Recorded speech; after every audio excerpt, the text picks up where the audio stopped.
So then in the Hij is in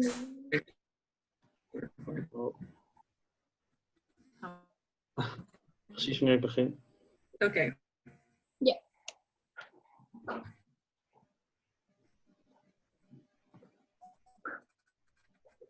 Under the conclusion, we just kind of put the main differences or similarities between like the reasons for suicide and the modes of suicide, but we didn't really put anything else. I figure we can just kind of speak about it. Yeah, that's great. Okay. Okay, first off, we are going to our introductions. Sarah, you can start. Okay. My name is Sarah Meyer. I live in Newell, Minnesota, as you can see with the little red dot. It's in the northern part of the U.S. I go to Mankato State. I chose to go into nursing because I really enjoy helping people and just doing the little things that make a difference in their care. And I don't really have a particular nursing like unit or anything that I want to work on. I really just want to get a lot of different experiences and learn a lot of different things and how to work in some underdeveloped areas because I really want to participate with the Central Africa Medical Mission where they do pop-up clinics all over like Malawi and Zambia. Okay. Hannah.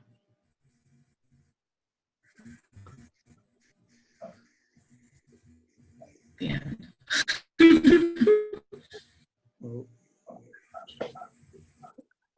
Okay, further east than Newell. So I go to Mankato as well. I chose to go into nursing because I really enjoy working with people and I had a great experience working at a nursing home. And then I don't have a job quite yet, but in the future I want to become an acute care nurse practitioner. Okay. Well, my name is Max. I'm 80 years old and I live in the Netherlands, in Steenwijk with the little white dot. I'm currently studying nursing at the University of Applied Sciences Windesheim in Zwolle. I chose nursing because I really want to help people who really need help, so that's why I chose to become a member of the unit of the intensive care. And maybe improve from there. I don't know where, but improve. So that's it. Shannon? My name is Shannon. I'm 19 years old and I live in the Netherlands in a city called Assen. You can see it on the little red dot in the north of the Netherlands. Currently I'm studying nursing at the University of Applied Sciences Windesheim. Dat is dus ook in Zwolle. And I chose to study because later on I would like to work on the neonatology department because I was also born very early, 26 weeks, and I would like to guide babies and parents through the whole process. That's really cool. And a brief presentation. So this is my story. I had a cousin who committed suicide at the age of 13 due to being bullied by classmates. She ended up hanging herself in her closet and her mother found her there, tried to resuscitate her, but she was pronounced dead on the scene. So it was a devastating event for the whole family and the community, and a lot of the blame was put on the parents, or the parents felt like they were the reason because they didn't catch it in time.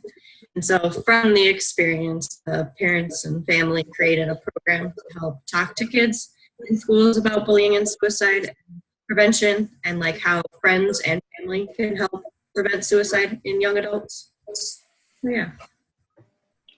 The background information.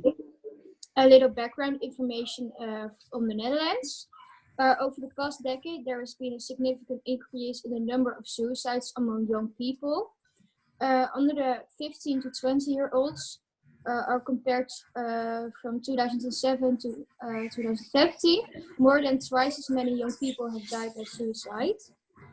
And the increase under the girls in this age group is relatively the largest. the number of suicides by girls in 2007 compared to 2017 are 4 times as high. And suicide increased with the age and is more common with boys and girls in the Netherlands. So the information that we found from the United States is that suicide is the second leading cause of death among people between the ages of 10 to 34. And even though girls are the more likely to try to commit suicide, we found that men are more likely to die from the suicide attempt. On average, over 3,041 suicide attempts are made by people ages 14 to 18 each day. Okay.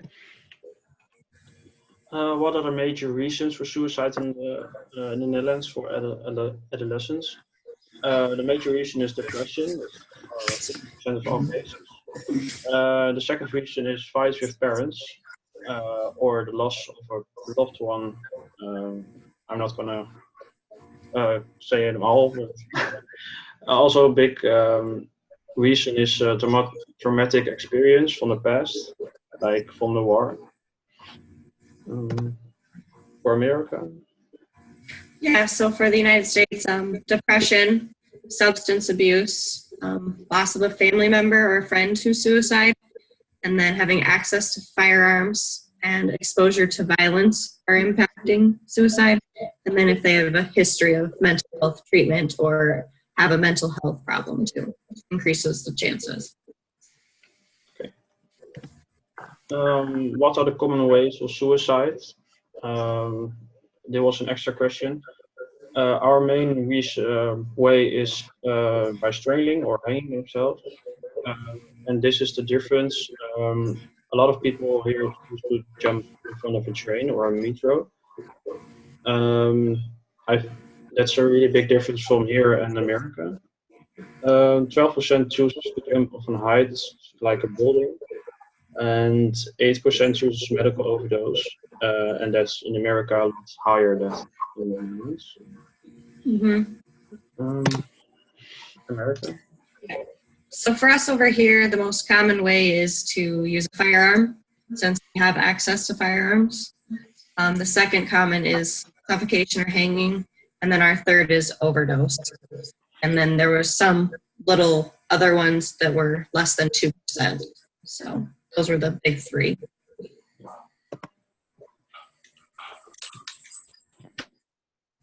Shannon, you bent? Of niet? What support systems are available for family about suicide grief loss? There's a big organization called Victim Help Netherlands. Being able to talk to someone and see what the person needs. They can also offer legal help. They can also help you to get into contact with other victims to be able to talk to people who have been through the same. There is special help for children who have seen a suicide or a family member who they lost through suicide. It's really focused on continuing the normal life. This organization also gives a lot of information what you can do to help people around you who have been through something like this. And for America? Yeah, so some of our support systems, we have something called Every Student Succeeds Act. And so like each state in our country kind of has their own like policies and laws based on their state. They kind of have to use like evidence-based information to create support systems for students. And one suggestion they usually make is to have a health and safety coordinator in order to like implement the mental health practices and policies in the schools. And so since half of mental health disorders start in the mid-teens, most of them don't ever acquire health services that they should. And so, like I was saying earlier, states in the United States have approved legislation, and it can vary between state to state, and not every state has a mental health service for adolescents either.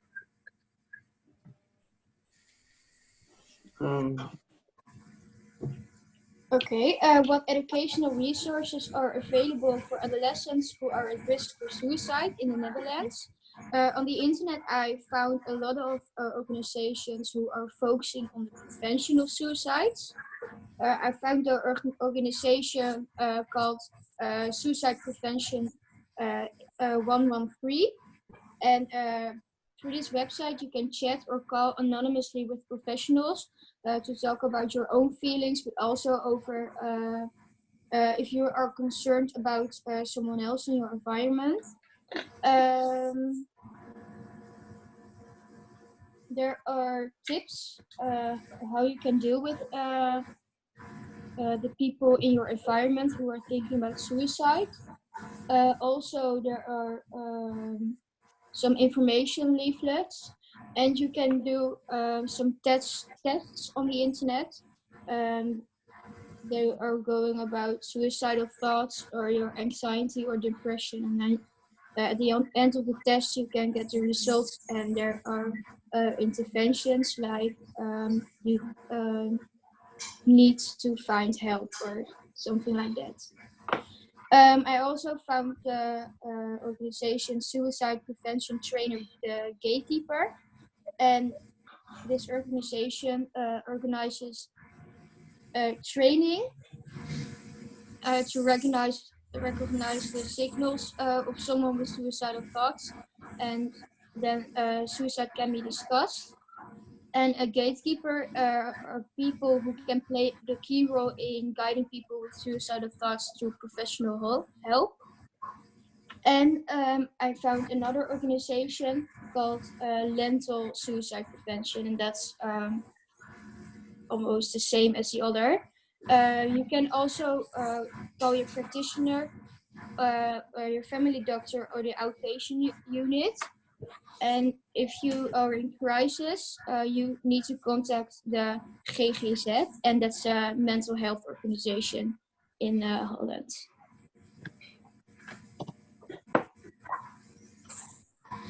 Some of the resources we have available in America are, we also have a suicide prevention hotline or call line, so that 1-800-273 number where you can call or text. That also actually became popular. For prevention. Who was that? Pitbull? I don't know. I can't remember who it was, but we had an singer artist in America who had a song that talked about suicide actually, and he incorporated the phone number into the lyrics, so that then a lot more people would remember it and also kind of think about it as a way of help, which was kind of cool. That was like 1 or 2 years ago. We have a crisis text hotline, so you text HOME to 741-741, and that's where you are able to chat about someone or chat to someone about things that are going on and get help. Also, I found this really interesting website called Reach Out. And so when you first start going onto the website, you kind of put it, like you can click on all the different things that you are, like, are you stressed? Are you depressed? Are you being bullied or other things? And then it'll take you and bring up articles and discussion posts and other apps that you can use to help or talk to people about who are going through similar things. And with that, so then it's available for people who are going through it, both adolescents and adults. Actually, I was looking at it too, and I found it really interesting. But then there are also resources and tools on there that parents can use if they think that their child is having some problems, and also resources that teachers can use and try and implement in their schools as well. So I really like that website, actually. Another one that I found was Strength of Us, and that one had just a lot of discussion posts and podcasts too, from people who are either currently going through things or have gone through things in the past and want to help out others. So I actually found those through the Society for Adolescent and Mental Health. And on that page, if you go to just type it in and go to their website, they have so many different resources and like web links, as well as like facilities and other things that they can do to try and get help. So that's kind of a good over-encompassing website that has other things or resources to reach out if you don't really know where to look. And then just as far as resources, so yeah, there are some for teachers, and we do have that Act 2, which is really nice. But they also stated that many states don't specifically have ongoing professional development for teachers specifically in schools. So I think that's an area where we could grow and use a lot more resources. Okay. What biases are present in the community in the Netherlands? I found some judgments from people in the community that are not true. A suicide attempt means that the person in case wants to die. From some research that shows that 95% of the suicide, the people who commit suicide actually don't want to die. Often he or she doesn't see the possibility to go on the current way, and the desire for a different life is often stronger than the desire they want to die. People who talk about suicide will make it a reality. The vast majority of the people who have died by suicide had given signals to the environment. And talk about social suicidal thoughts is an important signal that shows that it really does not go well. The third one, a suicide attempt is an impulsive action, and that one is also not true. Suicidal person goes through a whole process from thought to act that takes on average 2.5 years, and often there's a straw that broke the camel's back. And the last one, suicide attempt is a cry for attention. That's definitely not true, because a suicide attempt is always a pain cry and a signal that things aren't going well.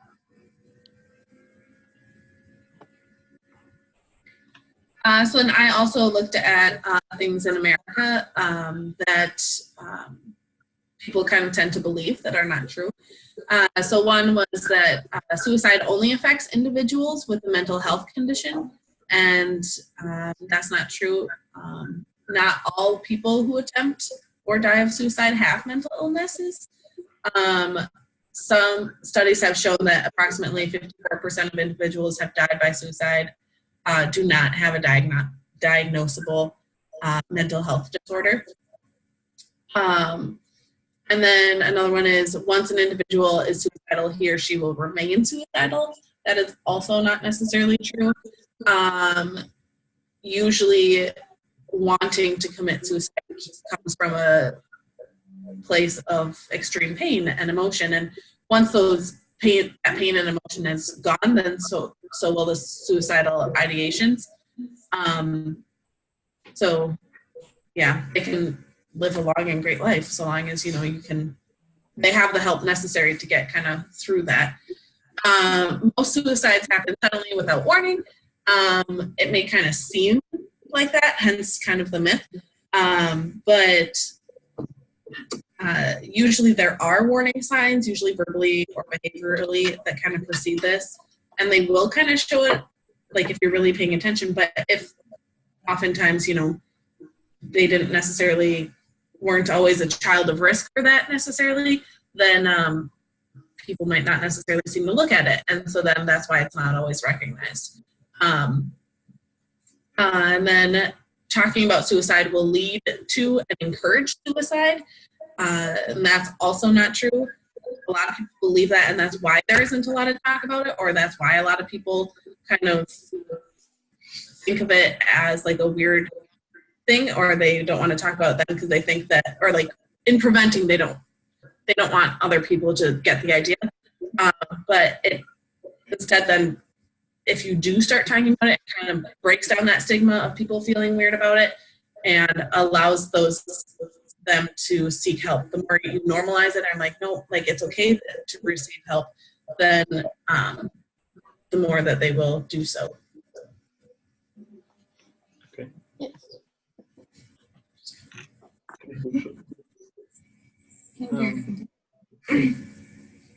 So then for the conclusion, so we kind of found some interesting differences and some similarities between the reasons for suicide. Both are number one reasons for suicide between the Netherlands and the United States is depression. Some of the other ones that were given, the second one on the list for the Netherlands was fighting with their parents, which then can, I'm assuming, kind of lead to depression and some angst and, emotional turmoil there. And then with the United States, substance abuse is actually a pretty big one right now. So then the differences in the modes of suicide is kind of also just the differences in what's accessible. So in the Netherlands, it was hanging and jumping in front of trains. And we don't necessarily have a lot of trains like they use them in the Netherlands. And so therefore, that's not one that's really a mode for us. However, ours is firearms and hanging, and they don't really have the access for firearms. So it's interesting to see the differences there, and then how people are still able to have access to something. Yeah. I think these are the big differences. Mm-hmm. Yeah, I thought too, like some of the resources that we have versus the Netherlands and America were kind of similar as far as like prevention hotlines and different training and stuff like that. So I think in that sense, that's pretty cool to know that we have some similarities there. Yeah. Well, I think Okay. our presentation is done. Yeah, I thought it was a great presentation. I thought